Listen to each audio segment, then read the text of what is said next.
MJ, and this is another episode of our real life true story, part 13, called Balut. It's from an anonymous sender again, pero taga Kamiling ulit. Magandang gabi sa inyo at sa inyo pong tagapakinig. Nais ko lamang po na ibahagi ang kwento ng aking best friend tungkol sa kanyang buhay at kung paano siya nagkaroon ng ka-lived-in partner. Well, ito na nga po. Mag-best friend na po kami ng halos 9 years. Since magkaibigan po kami, nagpupunta po siya sa amin para mamasyal at minsan mag-overnight sa bahay. Wala lang, trip-trip lang niya na mag-overnight sa bahay. Kasi nga, tanda ko noon, malapit na ang fiesta sa barangay namin at may paliga pa sila noon. Para hindi maboard si best friend, ginala ko na lang siya sa court at para tumambay na rin sa tindahan, bibili lang ng kung ano-ano. Sa paglalakad-lakad namin, kasi hindi naman uso ang vehicles dati. Malapit na kami sa court nang may mag-whistle sa amin. Tas sabay tawag ng pangalan ko. At sabay sabing, pakilala mo naman ako sa kasama mo. Hindi namin pinansin. Dahil bilang kaibigan, syempre, mapili naman tayo kuno, di ba? Hindi ko nga ba alam kung bakit ayaw ko sa lalaki na yon para sa best friend ko. Hindi naman sa judgmental. Sorry na, Miss MJ, pero di talaga tugma ang face card ng best friend ko sa face card niya. So, ayun nga. Paano ba naman kasi, sobrang ganda ng best friend ko at kung manamit, sobrang hapit at sexy ng suot. Umuwi na kami sa bahay. At pinagsabihan ko siya na, hayaan mo yun, ganun lang talaga yun, loko-loko. Tsaka huwag kang papatol dun, sabi ng best friend ko. Bakit naman? Sabay tawa, nag-hi lang naman kanina. And ayun nga, lumabas ulit kami ng gabi para manood ng liga. Hindi namin alam, nag-aabang na pala yung guy sa amin ng best friend ko.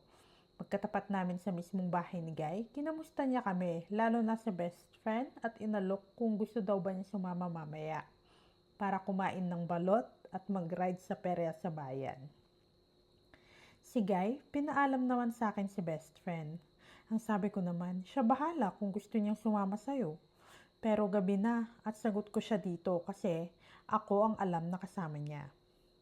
Napakakulit ni Guy at sinabi pang, sige na, ngayon lang, ibabalik ko din siya agad pagkatapos na kami mag-rides. Tumango naman si best friend na para bang sinasabi na gusto niya ring sumama. Ang lande. Kaya ang sabi ko naman, bahala ka. Basta wag kang magpapagabi masyado. Ayun nga at lumabas sila. Kumain ng balot lang kuno, pero hindi na nakauwi sa bahay. Dahil pati siya, kinain na din. Pagka-uwi sa amin, nakangiti ang anghel na nagpaalam kagabi. Ako naman, namura ko siya.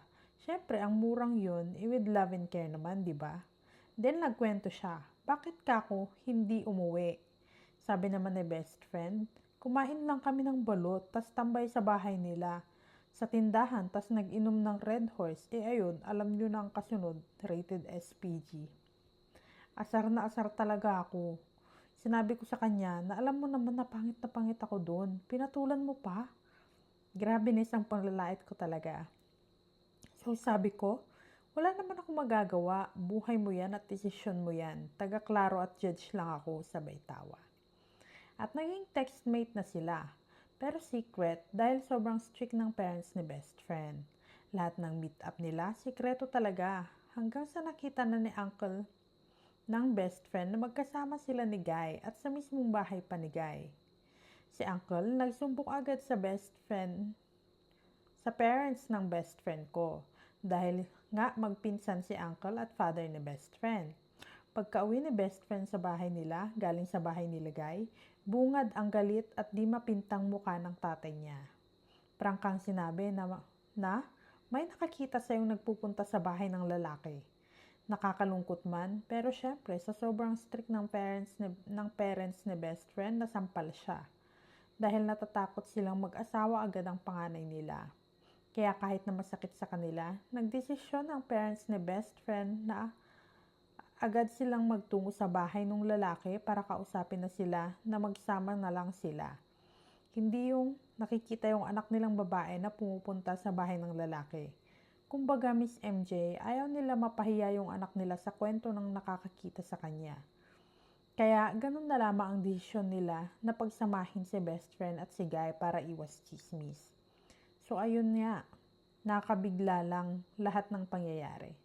Real talk ko sa best friend ko dahil pati siya nabigla sa desisyon ng parents niya. Ang sabi ko sa kanya, "Huwag na matagamin. Sinabihan na kita na huwag mong pansinin yung lalaki na yan. Anang nga itata, rupa kabalot gamin, kunak. Kunak man lang aruden." Sabay tawa kami. Dahil lang sa balot at rides na yan, bigla na siyang nag-asawa. Dahil sa uncle din niyang chismoso. Nga pala, Miss MJ, happy naman na ngayon si best friend. May isa na silang anak na lalaki. So, ayun na lang po. Happy na ako, basta alam kong masaya na din siya sa buhay na pinili niya. Maraming salamat po sa pakikinig. God bless you, Miss MJ, and your family. Thank you for sending this story from our anonymous sender, pero taga Kamiling ulit. I will send Gcash and return to you. And sa mga gustong mag-send ng story, message nyo lang ako and I will send Gcash and return. Thank you for watching this video. Bukas ulit. Bye!